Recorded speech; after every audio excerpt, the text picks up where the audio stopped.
আসসালামু আলাইকুম। সবাই কেমন আছেন? আশা করি ভালো আছেন।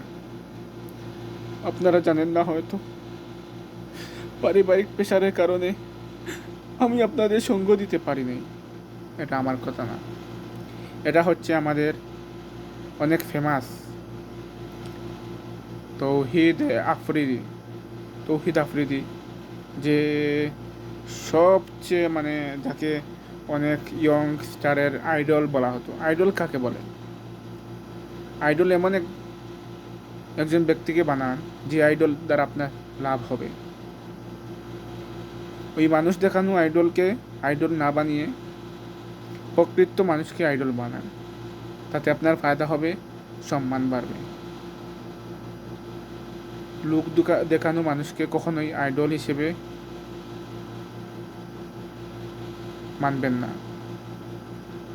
ও খারাপ সময়ে আপনি চিনে যাবেন কে প্রকৃত মানুষ আর কে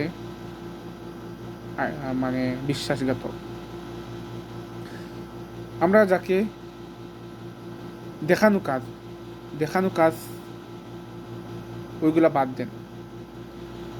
দেখানো কাজ সবাই করতে পারে। আমি চাইলে দেখানো ভিডিওর মাধ্যমে দেখা যাচ্ছে যে ওই 5,000 টাকা নেন, আমি ওনাকে হেল্প করলাম, ওইগুলা কখনোই মানে এগুলা আসলে প্রকৃত কাজ না। প্রকৃত কাজ একমাত্র আপনার মাধ্যমে আর আল্লাহ তালার মাধ্যমে কানেকশন হবে।